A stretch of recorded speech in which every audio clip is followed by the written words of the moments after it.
Hi, I'm Mark Tyrrell of Uncommon Knowledge, and welcome to 3 vital reasons to use hypnosis in psychotherapy.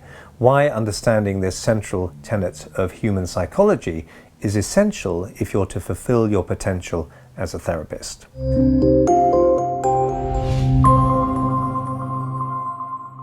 Now, whenever anyone asks me why I use hypnosis in psychotherapy, I feel like a swimmer being asked why he feels the need to get into water to swim.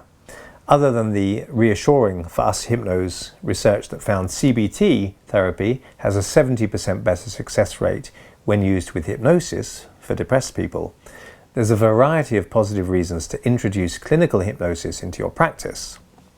And in fact, trying to do psychotherapy without working with a person's unconscious mind reminds me of this old tale.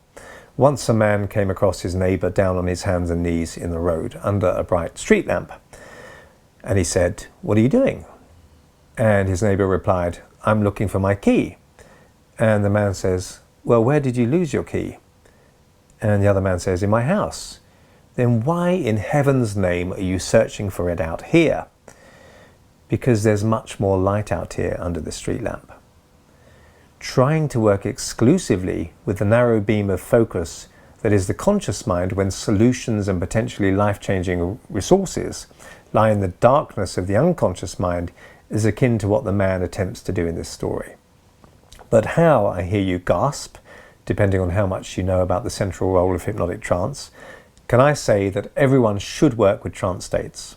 So reason number 1, trance is natural and is all around us. In order to be able to use clinical hypnosis to help those suffering emotional or even physical problems, we need to be able to induce trance. But this is only possible because hypnotic trance is a natural part of the human experience. So hypnotic trance happens regardless of whether a person believes in it or not. My belief or otherwise in jet planes has little bearing on my capacity to fly in one.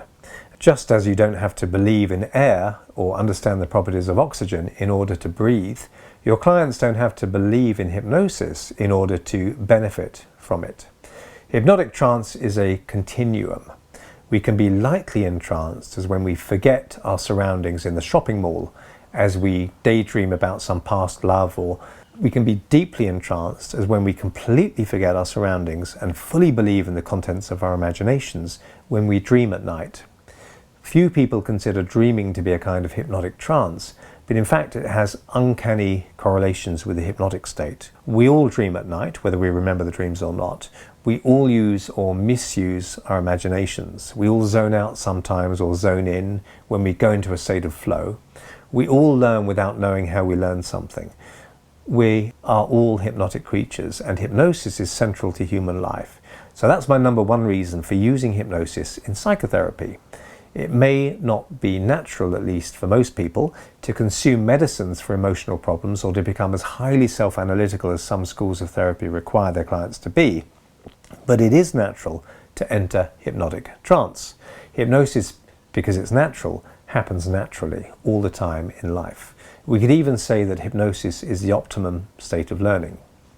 Whenever we focus our attention strongly, we enter a kind of trance in which the mind is primed to make connections and build understanding. But if hypnosis is the most effective medium for learning, it can also work against us. So reason 2, emotional problems are hypnotic disorders. So you'll often hear the term thought disorder, but many conditions, such as jealousy and depression, are fueled as much by what we imagine, the grim pictures we paint on the canvas of our minds, as by simple cognitions. We're hypnotic beings. We don't sit down and cognitively make efforts to learn, say, a phobia or trauma or a catastrophic fear of the future. These conditions and all other emotional problems are learned through a kind of hypnotic suggestion given not by a hypnotist, but by the circumstances of life itself. We could describe some experiences as hypnotists in that they make us suggestible. So, for example, during a traumatic experience, we enter trance by focusing incredibly narrowly on what's terrifying us. And this can even feel hypnotic or dream nightmare-like for people who often report that everything seems to shift into slow motion during the emergency, during the trauma, that everything feels unreal and so forth during such times. So later, a trigger in the environment can cause us to automatically revert to the original state of trauma. And clearly this is much more akin to an instinctively conditioned post-hypnotic suggestion than a thought disorder. So the firework goes off and the traumatized veteran runs for cover.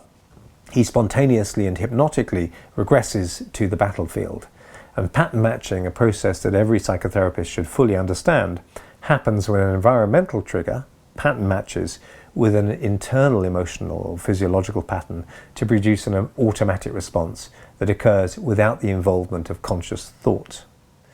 Many pattern matches are useful, of course. For example, it makes sense for us to automatically salivate when we're hungry and the smell of cooking comes our way. That's not a cognitive thing, that's an instinctive pattern matching process.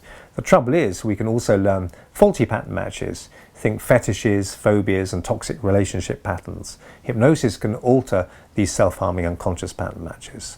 Now, extreme emotions such as fear and anger can certainly send a person into a hypnotic state by narrowly focusing their attention. Addiction also narrows the focus of attention to the point where time can seem to expand or contract and wider context is lost. Now, certainly addiction shares many features with hypnotic trance, but it's not just fear, anger and addiction that have strong hypnotic elements to them.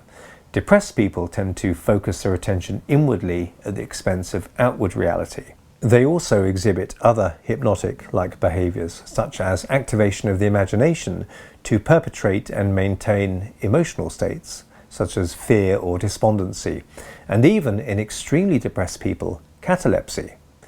Some depressed people, when they're not agitated and restless, show a kind of waxy immobility and glassy-eyedness. So catalepsy and immobility and so forth we see in the hypnotized subject as well. So these symptomatic trances are not purely cognitive processes. No traumatized veteran first thinks, oh, that firework noise reminds me of my wartime experiences, and then becomes terrified. Terror works quicker than the speed of thought because it has to do with survival, and it does so through pattern matching, which is essentially a hypnotic phenomenon. So if a psychotherapist works with someone only at a cognitive level, they are hampered by a narrow therapeutic ideology.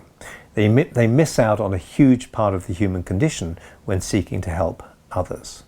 There is, though, an even more fundamental reason to use hypnosis as part of your therapy. So reason 3, we need to look for solutions in the right place. Unless a psychotherapist has a sound psychological knowledge of practical psychological principles, including those relating to the hypnotic brain, their therapeutic progress will suffer. They may still effect powerful change in their clients, but they will be using one paddle to propel their boat rather than 2 or 20. People often feel they have to change their negative thoughts in order to stop negative feelings. And there is some truth to this. We need to become aware of our assumptions quite often. But where emotion is powerful and overwhelming, it's easier to change feelings first so that thoughts naturally shift towards more moderate and healthy patterns. Thoughts fall into line with feelings, so we don't always have to try to think differently in order to feel differently, but rather feel differently in order to think differently. So change the feelings and the thoughts change naturally. Because hypnosis works directly with the client's unconscious mind, skilled hypnotherapists find they can work with conditions we don't normally consider as being amenable to psychotherapeutic input, such as pain, high blood pressure, and immune-mediated disease. So hypnosis works directly with unconscious processes, including feelings. The scope of what we can do with hypnosis is almost endless, it seems. So it's important to be clear what we're trying to do when we do therapy. And let's just quickly take a broader overview of what that might mean. So why are we even doing this? The purpose of psychotherapy is sometimes assumed to be to find out why you have a problem. And it's true, a client may feel better when they and their therapist come to feel they've identified causes to problems, or even the Holy Grail itself, the cause. But while some insight or theorizing might be useful, it's not at all the whole story. This kind of 19th century rationalist take on human emotional experience has severe limitations. It's not enough to know or think we know why someone became traumatized or depressed, or where it all started can be useful, but more useful is stopping it. So it kind of sounds obvious. So, but so much therapy still seems to be heavily focused on the why, sometimes to the exclusion of all else. I've so often heard people say variations of the following. Even after long-term therapy, they might say something like, I at least know why I have those panic attacks now, but I still have the panic attacks. Okay. Now, if a man knows he's lost his key in his house, but still stays out in the street, very little actual progress can be made. Just because he knows where the problem of the missing key originated doesn't automatically mean he's going to solve that problem. So just finding out why is a bit of a therapeutic dead end. But there's something else really important here. We never use hypnosis to try to uncover or discover memories that weren't accessible to begin with. Why? Because of the terrible abuses, usually caused through psychological ignorance, that were wrought during the 1980s and 1990s. And during this time, recovering memories had become a kind of fad. The extent of illusory memories was terrifying. So innocent people were accused of all kinds of terrible things based merely on memories that had been created in the therapy room. Okay, so memory doesn't work like that, and the risk of uncovering fake memories or manufacturing them is huge and well documented, as I'm sure you know. But we do use clinical hypnosis to help people access resourceful states while overcoming limitations. What you focus your attention on and how determines the quality of your life. Your beams of light, your focus of attention, how we attend to the world is, of course, vital. What we focus on determines who we are, what we learn and become, and the very life we lead. A tiny part of the way we attend is conscious. I'm aware of the words I'm speaking right now, believe it or not, but even then it's not so much the individual words as the flow of meaning I'm attempting to convey to you. Some of our awareness is less conscious. Okay, I'm only consciously aware of the sensation of my feet on the floor when I pay attention to that. Okay, this is something that skips into conscious awareness from unconscious awareness when I apply my conscious focus on it. But a part of me was aware of the sensation of my feet touching the floor. I just wasn't directing my conscious awareness to those sensations before. It was an unconscious awareness. You have awareness right now of the sensation of wearing clothes, assuming you're dressed. But that awareness probably wasn't conscious until I prompted you to focus your beam of consciousness onto the sensation of your top against your skin. The unconscious pops into the conscious, but it goes deeper than that as well, much deeper. Vast areas of our experience remain unconscious and will never be conscious. Every second, our five senses take in an estimated 11 million pieces of information. We know this because scientists have painstakingly counted the receptor cells on each sense organ and the nerves that connect them to the brain. Yet we can only consciously process about 40 bits of information a second. So what this means is that large parts of our experience are unavoidably unconscious and always will be. Hypnosis can facilitate changes on the unconscious level more easily and naturally than other therapeutic methods.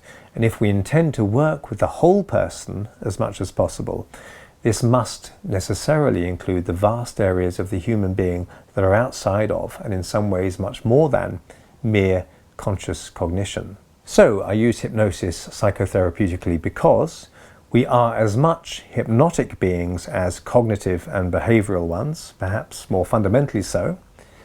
Emotional conditions always have hypnotic elements to them, and it makes sense to treat a hypnotic condition with hypnosis.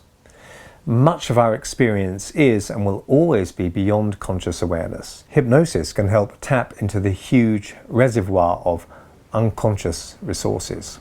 The skilled use of clinical hypnosis can help reach parts of the mind that other therapies cannot reach. But of course, hypnosis itself isn't a therapy, no more, to refer back to my opening analogy, than water itself is a sport or a mode of transportation. It all depends, of course, on how we relate to water and how we use hypnosis. Hypnosis can be a delivery method, a delivery system for psychotherapy, making it much more powerful. Hypnosis then can be used to deliver therapy in a highly effective and natural way. And apart from overwhelming supporting research for hypnotic efficacy, we intuitively know that the key to accessing powerful parts of the mind doesn't always lie within the narrow beam of conscious awareness, as you can observe in the many live therapy sessions in Uncommon Practitioners TV. Hypnosis is a powerful natural medium that can be used to achieve therapeutic work by helping unconscious processes directly. So I hope you found that useful, and if you did, please hit like and subscribe. And if you want to hear when my next video is published, hit the notification bell below. I'm Mark Tyrrell of Uncommon Knowledge, and if you'd like to subscribe to my email newsletter, you can find it over at unk.com/blog. That's unk.com/blog. And as always, thanks for watching.